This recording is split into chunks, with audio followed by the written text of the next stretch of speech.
It's interesting to think about how many conversations people try to avoid. When you work with someone long enough, you'll notice if there's like a recurring complaint. And to me, when someone's like recurringly complaining about a thing, that's a pretty big sign that there's some blind spot that they're missing. They're either not taking a specific action or they're avoiding that particular issue and kind of like recycling it internally by complaining about it, but that's a blind spot. They're avoiding some discomfort. They can't see in the system that they're actually contributing to the situation they complain about because they're refusing to feel something really uncomfortable in that conversation. Let me say something that will probably be the worst marketing for me ever. I feel like part of the work that I do is creating those conversations that they don't want to talk about.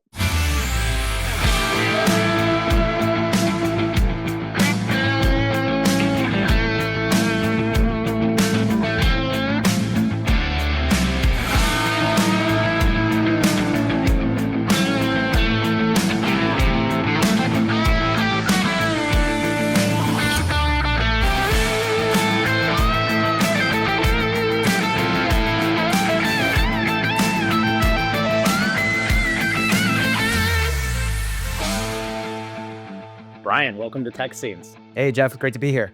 Well, it's been a long time coming. We've had a couple conversations. We've been trying to schedule this. Yep. So What is happy your that you're going to finally- develop today? So no, between our calendars, I'd like to say, but mine has been kind of the problem. I have to admit. But yeah, I'm so happy that you're here. And let's just start from the top. Tell people what you're up to right now, coaching CEOs and founders, and why did you decide to do this? Crazy to say, I'm hitting 7 years now of coaching early stage founders and CEOs of startups full time. And yeah, the way I describe my work often is I'm often helping founders make that transition from that sort of builder identity to leader. So a lot of times when founders and CEOs decide to hire me, it's because they've reached a point where the product or service that they're building is starting to work. They're building traction, and the demands of the business are just evolving. And a lot of that means, recruiting the right team and setting them up for success. And in a lot of ways, dropping a lot of what you used to be doing as an early stage founder, building and selling all day, into someone who's actually creating the conditions for a group of people to succeed really well. And in my experience, that's really hard, both in terms of just like recognizing when that shift is necessary and also the skill development and the identity shift that gets involved there. So I've been doing a lot of that now for, like I said, last 7 years. And prior to that, I myself was a founder, CEO. I ran a startup for about 5 years, spent some time in VC and product management as well. So I've spanned a few different roles in tech startup land. And coaching is really where I've found my home now over the last several years. Well, I think that makes a lot of sense. That parallels a little bit of my background too. And I think it helps to have that relevant experience, right? That have a variety of roles within kind of that venture world, especially if you're coaching and helping executives within that world. And being a CEO, founders can be a lonely place. You want to make sure that you're always, you know, presenting yourself well to all the different stakeholders. And oftentimes it doesn't leave a lot of room for being completely transparent. And I think the role of a executive coach, I think everybody should have a coach. I think it's a really important element. I mean, based on your background, it makes complete sense what you're doing. Yeah. What drives you and makes you really want to do this? I'll start from kind of maybe like at a system level, and then I'll talk about the individual. At a system level, something I often think about is the fact that, especially in the modern age, there's so much power that actually comes with a role like this when your company is actually working and it's scaling, especially in technology, right? When we consider how much leverage and impact technology, especially frontier technology, can have on our lives, everyone's lives, there is like huge capacity for benefit, but also harm, in terms of like what people are building and putting out in the world. I'm a strong believer in the idea that uh, leaders often they might be coming to the work from a couple different orientations, but one is often they might be coming from a place of insecurity or lack, right? Because we're all vulnerable human beings and we're always dealing with that. When we do that, when we're leading from that place of insecurity, it can have, I would say, like somewhat predictable consequences. It creates a certain environment where people can't do great work, or maybe there's um, a lot of conflict, or there's a lot of avoidance, a lot of withholding, um, or a lot of fear, which can then kind of go downstream into everything the company does. And even if the company is successful, it might lead to like a carelessness or thoughtlessness around the way that these products are being deployed out into the world. And so the flip side of that is I think a lot of leaders out there, especially if they've done work, they develop a certain type of maturity. They recognize that there's a way in which they can, transcend that sort of sense of insecurity and then actually go into more of a stance of contribution and their values and what do I really want to see in the world in terms of a positive vision for it. When I think about coaching, coaching often can work across both of those ends. I think when you help a leader recognize when they're in that again that place of lack or insecurity or fear, which all humans are subject to, then they can start to like have a chance at operating from a different place, right? As they do that work, they can almost like inoculate themselves a little bit against those sort of traps, and then find ways to move towards that positive contribution, which I think in practice means healthier cultures, happier, more motivated teams, and ultimately better products and services for the world. And then, of course, downstream all the way to the end users and the customers. And so, coaching as a support structure can really help people kind of hold up the mirror and recognize like when are they in those particular stances and when those patterns are coming up. And so, going back to this kind of leverage point, I often think about this idea that like if I can help a leader really, I use the phrase like clean up their consciousness in a lot of what they're doing, then that has huge downstream effects on the company that they're building and ultimately the impact on society. And so that's one way I think about it from a systemic level. But I'll just also say if on a personal level, the why. So I was a founder myself, right? And as you were referring to, Jeff, it can be a very lonely, isolating place to be. We need support. We need support. I had a coach when I was a founder, and I found it incredibly, invaluable, and, it takes a village, and so, for someone to be in that position where there's a lot of pressure, they have like a strong need to perform well, to show up in a certain way, it does a lot to a human being, and it can make it hard for them to be at their best. It can also be hard for them to take care of their own well-being just on an individual level. And so I also often look at coaching as a way in which a leader can really take care of themselves through that journey. Um, Again, just both on the individual level, but also that systemic level. As someone that's coached teams for a long time within within business, but I also coach outside of the workplace. I've coached hockey for I think 16 years. Now I coach wrestling and jiu-jitsu. And I just can't imagine any high performer not having a coach. Yeah. Like think of it in the sports realm. You imagine any team not having a coach and how bad that would go. Possible. They wouldn't coach. It just wouldn't work, right? Yeah. And Yeah. it just makes so much sense to me that you have a support system. Any sort of team needs like clear roles and responsibilities. Like if you think of like let's just use the hockey analogy. Like if your offensive people, your forwards, you start playing defense because the defenseman's not doing their job, or the defenseman decides to go up the ice past the forward, then someone would have to pull back. But if they didn't, like it'd all fall apart. And so, I really think like you must play your role, you must know your role, you must know your lane. And then you think of sports too. There's a system involved. There's a system across the sport where they know if someone's here, another person is going to be here without even looking up because there's like a system involved in that. And I think um, there's a lot of elements of teams across outside of the workplace that really shows the need for that in the workplace. And one of those elements I think is really clear is coaching and having a clear leader. Yeah, I would just say it often doesn't come on its own, right? Like a lot of times, especially when you're like a first time founder, you often don't come into that position having a playbook or having the experience of like, how do I actually build and structure a team? How do I set up people in specific roles with their responsibilities and what they're supposed to own?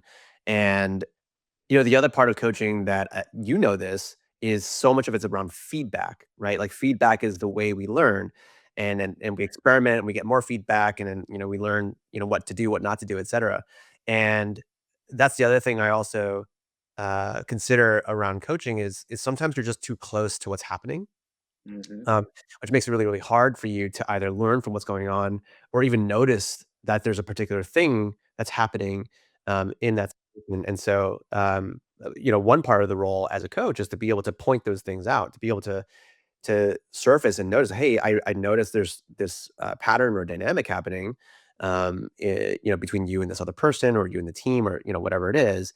And then, can we actually learn from that? Can we reflect on that and notice, like, is that actually the result you're trying to create? Or, can we recognize like how, you're having a part in this situation that maybe you're complaining about? And then can we learn from that? Kind of reminds me of within our peak system is like I call them learning loops, and so annually every team does a survey, asks a variety of different questions, basically getting to like what's working, what's not working at the end of the day, right? And reviewing that together as a team after as that team, if it's the leadership team or sales team or marketing, whatever team that's doing it, is it allows them to kind of get some feedback and hear what other people are thinking, what's working, what's not working. And then we do that quarterly, or if it's semi-annual, however teams are structured, it's kind of a little bit different than like an annual or quarterly review, but it is that learning loop and getting that feedback and consistent on a cadence. And so doing that individually for people, I think is really important. You do have your reviews if people are organized and doing that, but not I think it's different when it's a coach that is really trying to strive to make you better. Not all leaders or managers are also coaches, right? I think there's a difference between that. Yeah, like when you go into a role like that, you do wear a lot of hats. There's the manager who is responsible for results, and then oftentimes there is like the coach role where it's like if I'm on a team and I'm coaching my direct reports, there's an element around just like how do I develop this person and give them feedback. And I think that there's like some non-zero amount of that that's always necessary when you're managing people. But yeah, to your point, I think as an external coach, like I kind of offer the benefit of like being able to in some ways, not always, but like offload a little bit of that to somebody else, and hopefully that also, like, gets infused into, the culture in some way as well, just through modeling, right? Being able to experience that, see what that's like, and how can I take that, into my everyday.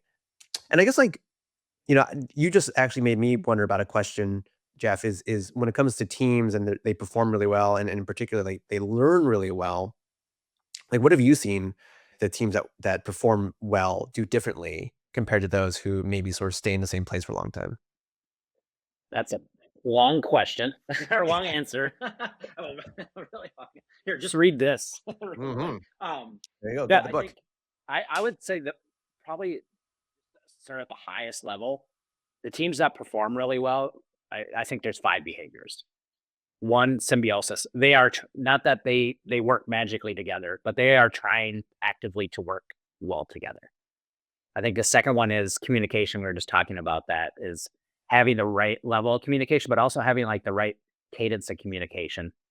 It has to be a cadence. You can't just rely on making sure we're on Slack. You know what I mean? Like you have to have like a structure, I think, for communication. Alignment is super important. And I like to think of focal points like, are we clear about our mission? Are we clear about our 3-year vision? Are we clear about our 1-year plan? Are we clear about our 90 or 100-day OKRs? Are we clear about our roles and responsibilities? Those are focal points across reverse engineering back to where we're going. And then also who owns what. I think having that clarity, and not only that clarity, but alignment that we agree upon what those things are, solves so many things. And then I have some learning. questions on that one, so I'm gonna pin Yeah. that one for later, but I have Yeah, some pin questions that on that one. one I too. love talking about that one. Then I'd say the next one's learning, and that's what we were just talking about, those learning loops. Are we always trying to get better? And do we have the feedback and learning loops to actually learn what's working, what's not working? What's not working is awesome because we can flip. We don't have a sales process, and to create a sales process, and so we always have a bias to action, always moving forward. And then the last one I really think is just empowerment, and that magically spells scale, by the way. But Convenient. empowerment, yeah, it's very convenient. Empowerment's really important because once you get those other things right, it unlocks the team just to run. and not wondering about like when we go through roles and responsibilities with the team, and I just did this with the leadership team last week, we walk through their role. We do it once a year. And then we ask questions. Is there any questions about, what they do? Is there any, overlap? Is there any gray areas? What are things that come up often around this person's role and their responsibilities? And then I ask the person themselves, is there anything that's holding you back from doing what you need to do? Is there lack of clarity that you have about your role? And so we do that with leadership teams once a year on their annual session. We do it at the leadership team level. We get each of the teams, but I think that's really important. And knowing that empowers them just to run. Now we know where we're going, what we need to do, how to do it, who's doing it, when it's going to get done by. And a lot of times when that is not clear, you're not using the full leverage of your team, and it can be very frustrating, right? Well, it also sounds like in some ways, I don't know if this is the way you've set it up, but, like, there's, like, a sequence to that. I would imagine empowerment's great, but it kind of is not so important if people are not clear on their roles and responsibilities, Right. or if they're not aligned. Like, we can all Right. feel, like, super empowered on what we think our jobs are, but if we're not actually on the same page or, like, what our jobs actually are and what they're not, then empowerment is kinda, like, the wrong part of the process to focus on. Am I Yeah. reading that correctly? Yeah, I wouldn't order those, but I definitely always felt like I'm glad that when I came up with this analogy of scale, that E was the last one because I really think you have to get these other ones right to Yeah. make empowerment work. But also, I also think about empowerment as like, are we doing what we need to do to empower our people? Just like symbiosis. Are we trying to become a team, right? Right, right. But yeah, I really think if I had to nail it like down to one, and then maybe I only had like a couple hours with one team, I would try to get the clarity around mission, 3 year, 1 year, and OKRs, which takes more than a couple hours. But we need to get clear on those things Right. and start in that order too to really reverse it back. I think. Yeah, so that's really foundational.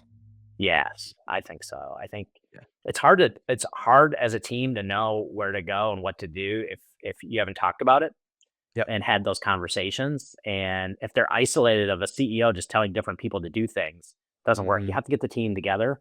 We have to talk about it. So it's similar, I guess, analogy. And I want to use this jujitsu analogies with you because we both do Yeah, let's do it. jujitsu, but I'll use hockey right now because it's easier. If we didn't know the goal was to throw the puck into the net, Right. right? We need to know that. We need to know um, what's the system in order to get it there, and what's the plan. And if we didn't know and there was no net, we could be empowered as we want, like you said. But what would we be doing? And we'd, Yeah. and oftentimes when I work with teams for the first time, they think, oh yeah, we do have some clarity, and we kind of know where we're going. And you get in there and you ask a few different questions, like simple question, like what are the top 5 most important things to accomplish by the end of the year as a team? And you'll get 30 different answers. Yeah, that's a red flag. You're right. And but it's also common. It's not uncommon because they just haven't had that conversation. And sometimes if you ask them and you get to those like 3 to 5 and you ask, "Okay, how are we actually gonna do that?" That oftentimes is missed too. Like they may define like the revenue goal, or they have some financial elements that they usually take on to, but they haven't really talked about like what do we actually really need to do? And then that how question is really important too. A lot of them haven't really gone through the how, and that's where the cross functional elements of teams, like the work that they're actually doing, needs to have clarity. And if that doesn't have clarity, that's where it gets real messy. And you hear like, we don't have good handoffs, or there's gaps, or they don't know, they can't tell if they have the right people or not because they don't know how they're connected well together. Which is a whole nother kind of element. But yeah, yeah. Um, Changing gears a little bit. I know we pinned a couple things. We Yeah. absolutely come back to that. I'm curious, as an executive coach, how do you identify those blind spots and how do you address those? There's a couple things that come to mind. One is just a simple process. Like sometimes when I'm working with a new client, for the very first time, I like to front load a little bit with just some assessment work. So, actually just like run a 360 and go and Mm. um, do a bunch of surveys, do a bunch of interviews with the folks who this person's directly working with across different levels. and try to synthesize something and do some pattern recognition around like what's yeah, going back to what you were saying earlier, like what's this person doing what are they not doing well, and what is there to look at, right? And so that's a super helpful practice because it allows you to get different perspectives on you that maybe you wouldn't normally get. And ideally for me, I can help that person funnel that into this notion of like the one big thing. Right, so there's a great book called Immunity to Change, which you probably know, and they talk about this idea of around like, look, we all have things to work on, we all have, like, growth edges to push against, but the trap is to try to go do too many things at once, try to change too many things at once, and Right. so what they really encourage folks to think about is like, what is the one big thing that if you really started to make improvements on that, it would have the highest leverage, the highest unlock, and maybe even, like, have impact on the other stuff that you've identified. So that's one way of helping someone kind of notice those blind spots or patterns is let's just get feedback, right? Going back to feedback in the room and try to synthesize and make meaning out of it, and then start to identify what are the areas that we want to start to commit to changing. So that's one way. The other way that comes up is talking about blind spots. When you work with someone long enough, you'll notice if there's like a recurring complaint. And to me, when someone's like recurringly complaining about a thing, that's a pretty big sign that there's some blind spot that they're missing. Mm. Um, because people complain repeatedly, i.e., they're not resolving a thing, over time, because there's some way in which that person's keeping the thing going, Right. right? They're either not taking a specific action or they're avoiding that particular issue and kind of like recycling it internally by complaining about it. Um, but they're in a system. The complaint keeps recurring. When we recognize that that person has some agency around that, then again, there's some blind spot. They're not actually exercising their agency around that. So an example of that might be, if let's say I'm working with a founder and they're complaining about their co-founder, they feel like their co-founder is not working as hard as they are, or something, which is a common thing. Very Well, common, right? yeah, super common. And so if I hear that a few times, like, "Hey, like I've heard you mention or share this complaint that you think your co-founder is not working as hard as you are, or as much as you should," um, the first question I might even ask is, "Have you had a conversation about that with your co-founder?" And they might say like, "No, that's crazy. Like, I don't want them to think that I'm like just complaining about them or like that I'm ungrateful or it's gonna be a really hard conversation or whatever." Um, and so there might be some, reason they have for avoiding the conversation, but that's a blind spot, right? Like the blind spot being like they're they're avoiding some discomfort.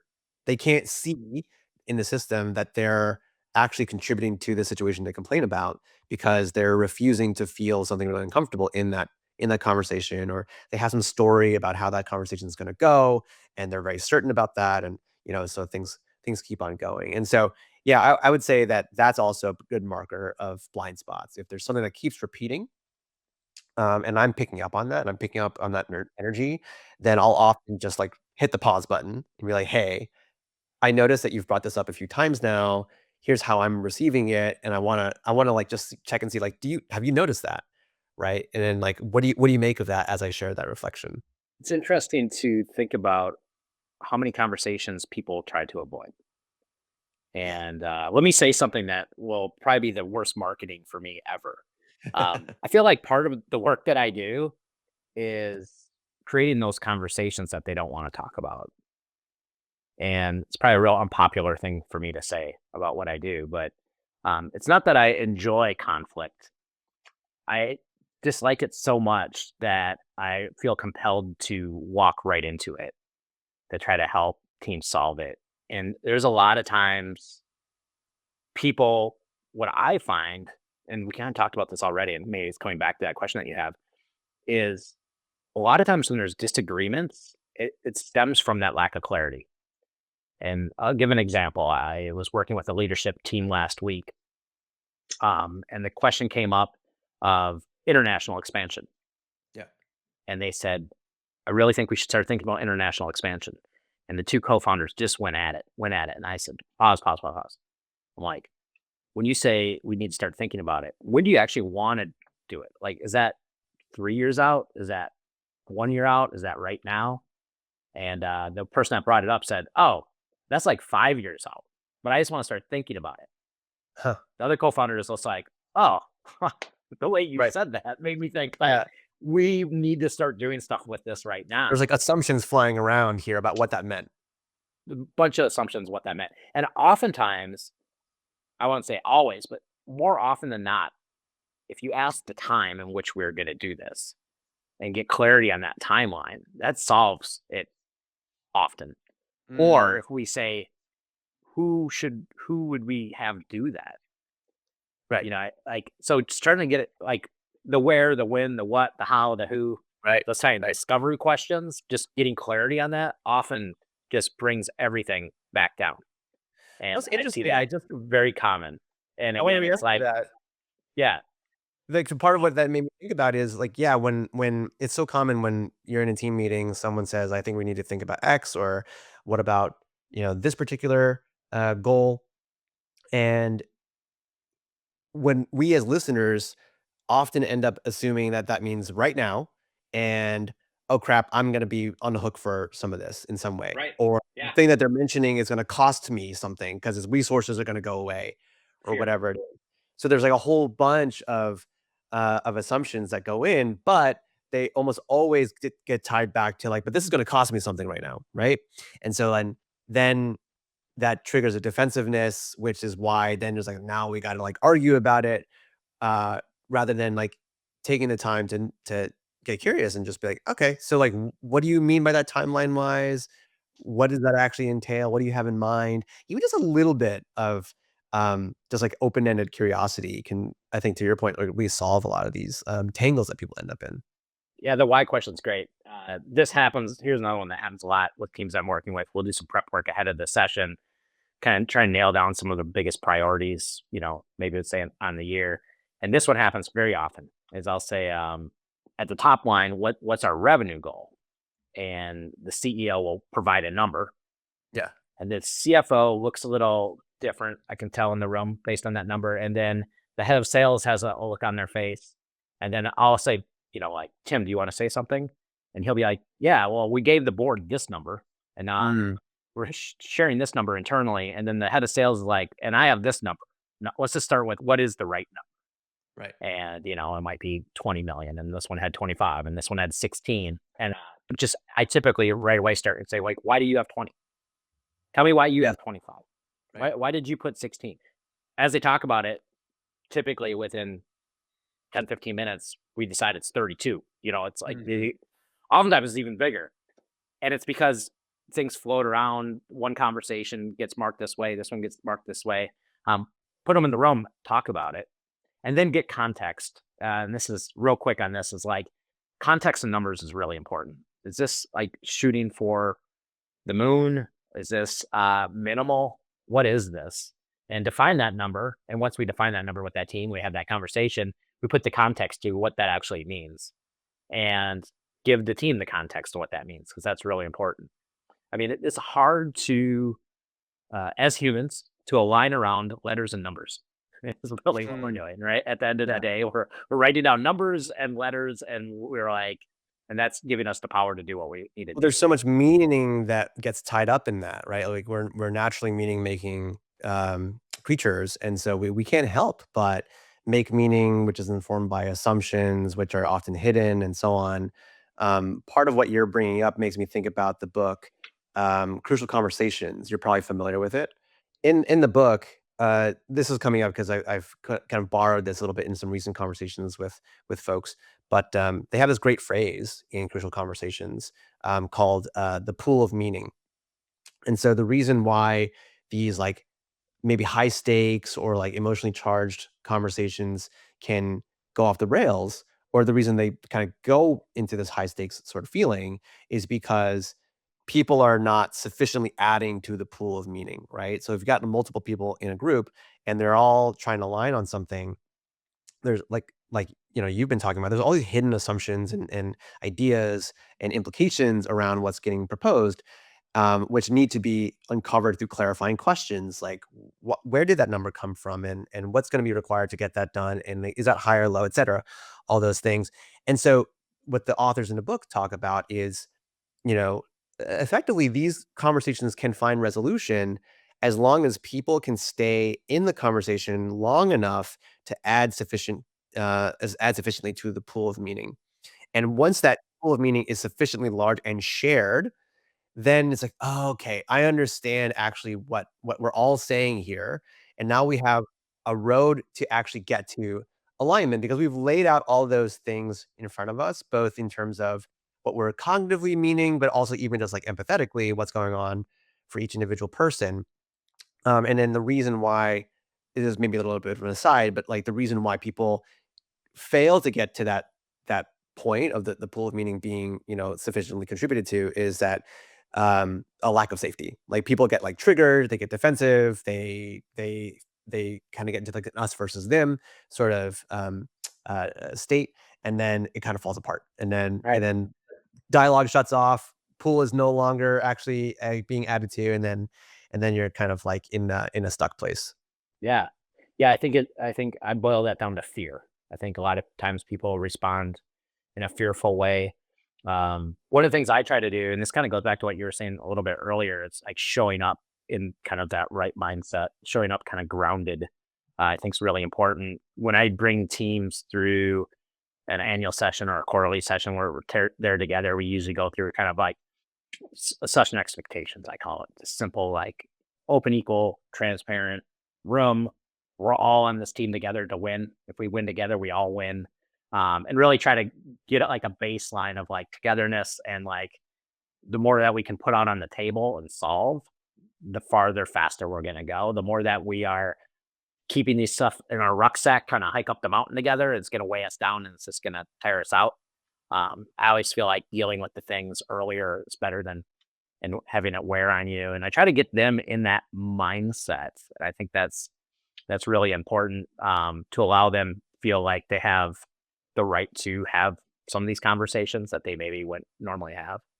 The other thing that I think is really interesting, and you made me think of this, is oftentimes when I'm in a room with a team, the conversations are the most important element. I mean, at the end of the day, we are trying to. I usually have an objective for every piece of the meeting that we're trying to do. Define the 5 objectives or whatever that might be, right? But the process to get there creates this conversation that creates this kind of mental connectiveness, that you were talking about, or like I'd like to say, the context for helping us make these decisions. And it kind of reminds me of like a brain and synapses, right? Like these conversations are like triggering all these different things and creating these pathways to understanding. And we're gonna get into AI next, but I think I don't see today, or probably something in the future, how technology is going to help us with that. Maybe technology can help unearth more information and data amongst what everybody's thinking about to have this group consciousness. As of right now, the best way I find for teams to get in alignment and get clarity and have that context is by getting together and having the right dialogues, Yeah. and in the right environment, and actually pausing to like spend the time to do that. Um, how are you seeing that play out in your work, sitting individually with somebody? Are you often coaching them, but coaching them or to help coach other people? Do you find that in your work? That does specifically on that last point, that does come up sometimes, especially when it's like, "Hey, I have someone who I wanna help them perform better," or there's, feedback I wanna offer them because it's important, for the company and for that person. But the other thing that I was really, sitting with as I was listening to you, Jeff, is, yeah, this whole idea of, like, humans coming together and talking, i.e., sharing what they're thinking and feeling with the other person so that that other person can grok it. And there's this exchange that happens between people so that they can create more of a shared reality. And like that, I mean, that is, to be a little bit overly simplistic, what a team is for, right? Like a team exists because you can achieve a lot more with this group of people than you can with any one individual or these, individuals who are all separate, right? There is a shared consciousness that does take place, that does get formed or emerges when the conditions are right. And Yeah, for sure. There is like a necessary amount of time spent together in order for people to drop into that. And I think in the best case, you talked about mindset or mentality. It's like, if you're not careful, you can be in a place where it's like, let's just say like you and I were on like a two-person team, just for argument's sake. You and I are right now on a two-person team, right? Yeah, we're Three trying to of create a us. great podcast, right? Uh, That's right. and so there's 2 ways that I might approach that.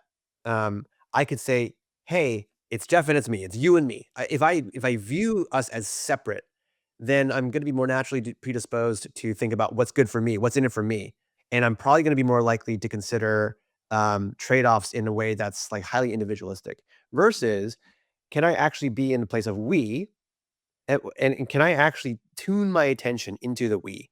Can I actually put my attention into what is it that we want collectively? And am I committed to that? And to extend that into the team side of things, like in that shared consciousness, the word that comes up for me is attunement. So, can I actually attune to the needs of the group? And what is it that the group wants to create here? And what is it that the group needs in order to create to do great work, right? Yeah. And that's a very different form of consciousness compared to me versus you or me and you, right?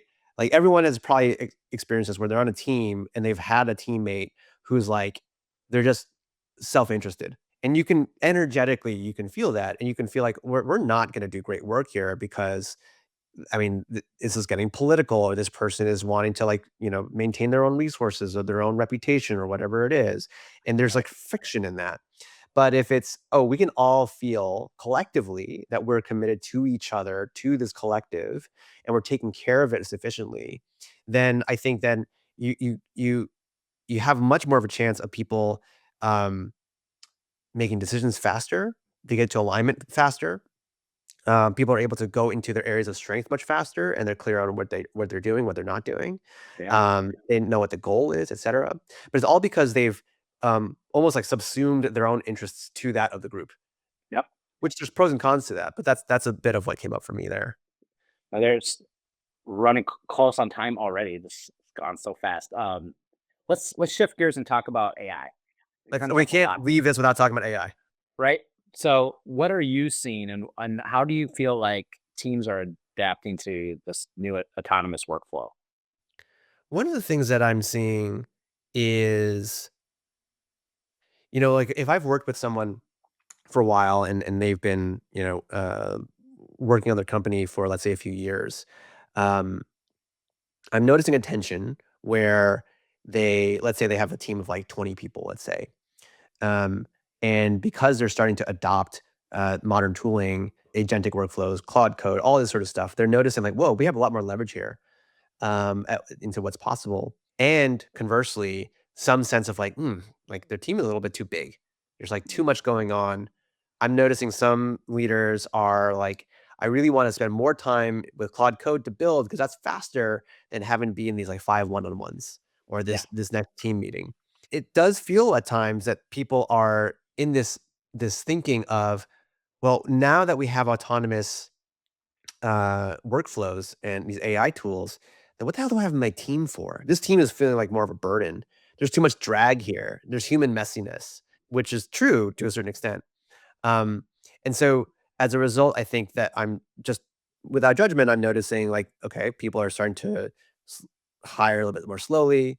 I think they're feeling maybe a little bit more comfortable reducing team size because it kind of makes more sense for them. I think you see there's a lot of public examples of that now with like larger companies. Coinbase just talked about that. Obviously, Block did that publicly not too long ago. But even in small companies, I'm seeing that, right? In small Mhm. startups, where there's a little bit of a, hey, like with all these great, bots and AI, what do we have all these people for? Right. Um, and I'm of two minds of it. I think one, yeah, it's incredible that these technologies exist now, and wow, like imagine what people can accomplish now, like on any individual basis. At the same time, how do we actually find the opportunity to take an existing team and make it that much better with these new toolings? There may be the case that you discover, yeah, like we're way more efficient with fewer people now, um, or that maybe some of these workflows are revealing some of the like the core inefficiencies of a team the way it's set up, my counsel would be, hey, can we investigate what this is revealing for the current team? Maybe there's some dysfunctions, and like, are there ways we can address it? Because wouldn't it be great if you had a team that was actually on top of its game because we were able to take the time to notice what's not working and really address that and Right. equip them with these new tools, which does require a new way of working. Let's just be clear. Right. Um, there's a little bit of this like black and white, either or thing going on. I can understand it, but at the same time, I think there's a little bit maybe reactiveness happening with it. Yeah. And I would really want to see people explore a little bit more deeply, like what's possible with the existing team now with the new tooling, Yeah. rather than like let's just kind of like get rid of all this like human messiness because it's uncomfortable. What I've been noticing is, I think you'll find this interesting coming because you're some of your product background. We used to only worry about the founder like running after shiny objects, right? Like, oh, I want to do this now, and I want to do this now because they're kind of typically a visionary type person, right? Now we just equipped everybody across the organization with tools that are can speed up their work. Yes. And everybody now, not everybody, a lot of people, and I'm even seeing at the leadership team level of companies between 25 and 500 employees at the executive level, across the board, developing things. So Yeah. now your head of marketing is in Claude, or your head of sales is in Replit, and Right. they're building these things, and they are getting sidetracked and they see all this possibility but they've never managed a product before and defined a product Mhm. before. They don't know Mhm. exactly, they think they know what they want, but they don't know what they need, right? Like all the things that a product manager knows what to do. And I'm seeing teams get very distracted. Yes. And what I like to bring them back to is like, again, what do we want to accomplish by the end of the quarter within this Yeah. team? What's success look like? Or by the end of the year, right? How are we going to do that? Now, I do believe the world is going to still have, we're going to define objectives of what we want to accomplish. We're going to have humans and technology helping us achieve that, like we always have. Agents are a little bit different than our standard CRM system, right? They're actually doing work. But I do think we'll still be organized around trying to find where we want to go, and how we're going to do that might change. But right now, it is a little bit of the Wild West, and I feel like a lot of teams are starting to do things that are spending a lot of time on things that they've never spent time on before, and Yeah. it's getting distracting, and it's actually slowing them down in many ways. Yeah. But that's just kind of like the stage Can that I we're just at. add something to that? Yeah, Yeah, the thing that came up for me as I was listening to you is that there's like a lot of potential for incoherence or a lack of coherence in an organization. And so if you've got everyone equipped with an agent and they're building their own products, then all of a sudden you can end up with like a dozen things that have sprung up and they make absolutely no sense, because there's nothing tying them together, right? And right. so I think the job of a leader is to, as always, recognize the reality for what it is and what the implications are, and how do you actually get ahead of that and say, okay, we are in a new world, and there is a possibility for us to be kind of like doing 50 different things right now, Yeah, which is not what we want. How do we actually, um, I mean, this actually makes the importance of leadership even greater. How do we actually rally people around a unified direction, and how do we actually build in this new era? Um, and can we actually have guardrails or at least like rules of the road? And how are we going to right. actually use these things in a way that again goes and serves the team rather than the head of marketing or the head of sales like their particular agenda, Yeah. right? What outcome do we want? And Correct. Collectively, right, collectively. collectively, what outcome do we want? And it's interesting because a lot of these things that are being built, it's incredible saving time, but now we actually also have to maintain these tools Yes. that we Yeah. built. And with the speed of which these tools we're using to build these new tools is changing, and it's going to become more and more complex. We're going to end up with a lot of tools in every area of the organization. It's gonna be interesting. It's gonna be really Yeah. interesting. Yep. But at the end of the day, I do believe, the answer to the question around like where teams going with AI. I think as long as humans are involved, I think humans will want to be making decisions. Now, how we gather that information and that data to make the decisions definitely going to change and is changing. But I believe we'll still see like a human chain of decision making.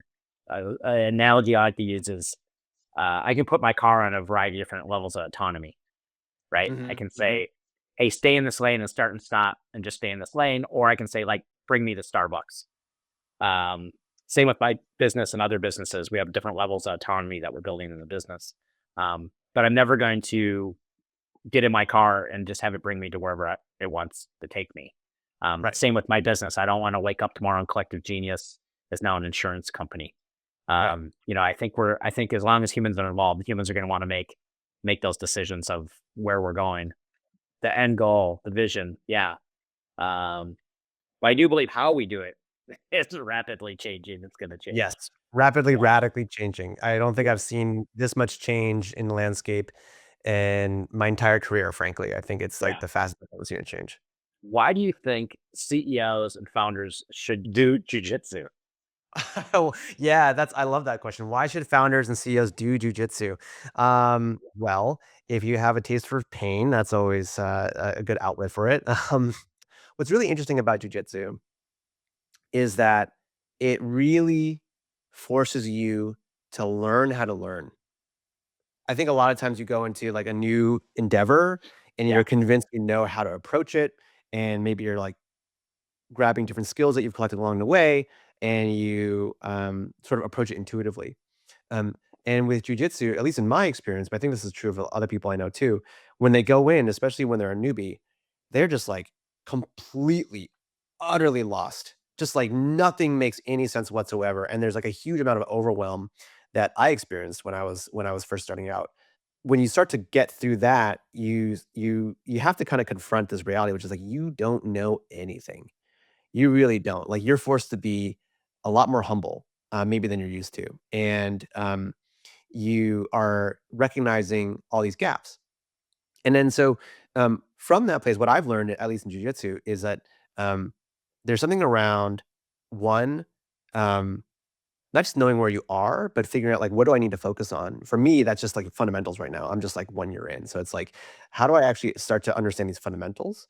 Um, how do I maintain focus? That's a huge one too. I think that, and you've seen this, I'm sure. It's easy for someone to start doing jujitsu and they try to do, like, all the moves. They learn all the techniques. They spend, like, 2 weeks on this position and 2 weeks on the next position and so on and so forth, and they're spread way too thin.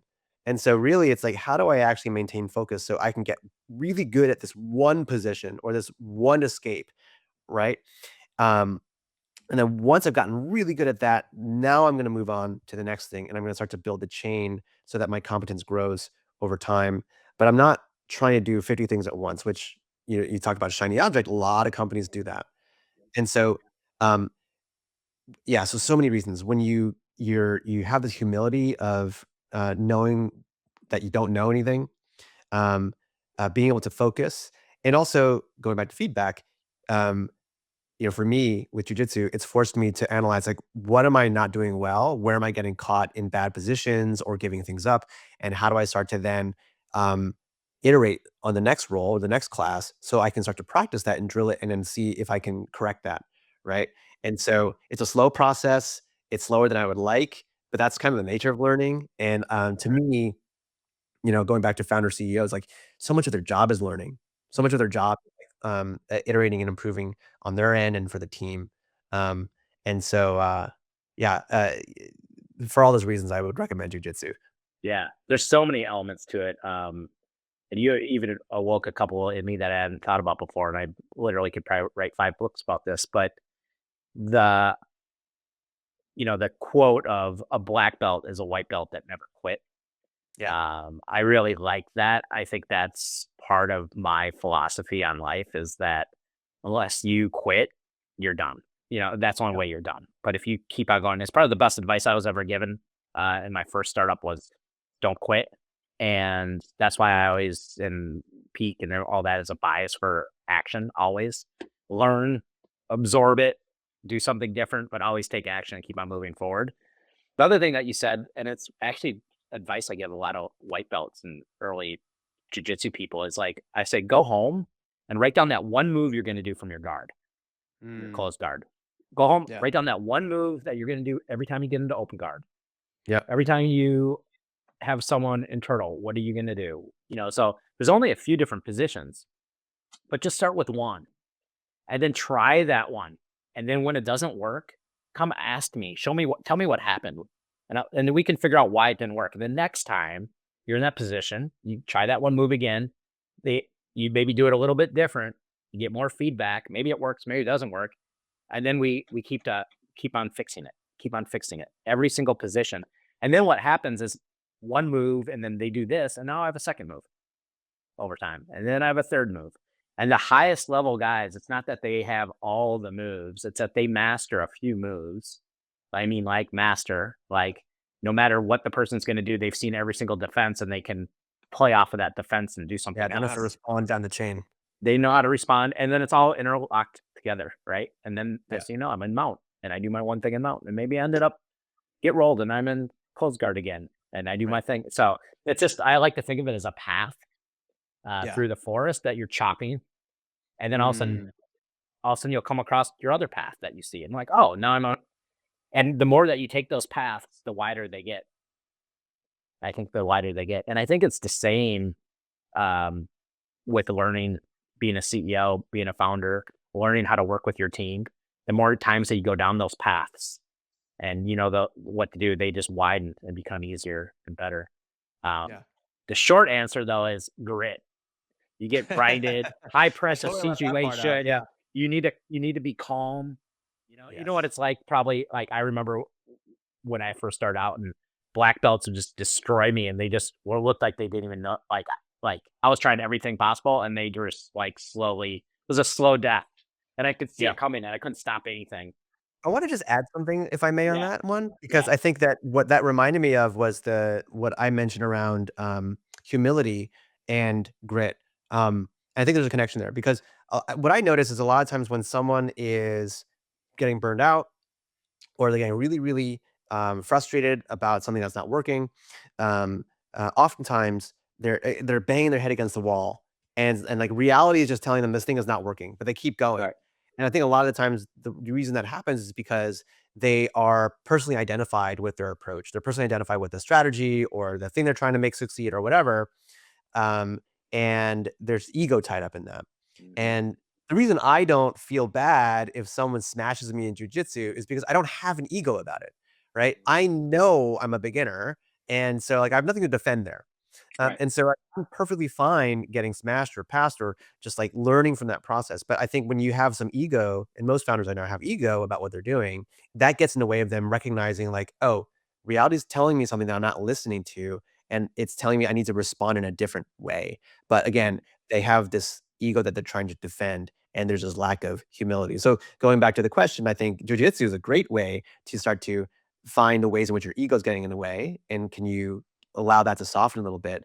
And that allows you to learn. It's the same thing with startups, like people who like take way too long to pivot or they take way too long to go fire someone. All these things often get tied up in this ego identity Right. component, which is Right. preventing them from recognizing reality. And then as you scale or as you grow in your belts, the ego does start coming back because Yeah. of you build this Yeah. confidence, and so you might have this training partner. You're both black belts, but you like to smash them, and Yeah. you get smashed by them, and you're like, oh, okay, what did I do wrong? It never ends. It never ends. You hire a bunch of people, you get better at it, and then all of a sudden you make it a wrong hire again. And then you Yeah. have to You're like, oh, I thought I reevaluate. was past this. Yes, and so keeps on coming back. I have to end with one last question that I like to ask everybody, and so the question is this: it's more of a scenario, Brian. You are on a Okay. desert island the rest of your life. You have everything you possibly could need. You have food, healthcare, water, everything you need. The only thing you don't have is entertainment. There is no entertainment on the island, and you're there for the rest of your life. Okay. However, luckily for you, an old 80s boombox drifts ashore with Okay. unlimited batteries, but you can only bring one album of any era, Oh any man. time frame, one album Oh boy. to listen to the rest of your life. What are you gonna bring? Blackwater Park by Opeth. They are Okay. a fantastic Swedish death metal band. and they're way more than just a death metal band. That album is extremely special to me, and it's such a journey. And yeah, I would say that's the one. That's the one I'd pick. Wow. No one's ever said death metal ever on a desert island to me ever. That's a great answer. I love But it. the first, All right, man. Thanks for joining me on the show. I appreciate it.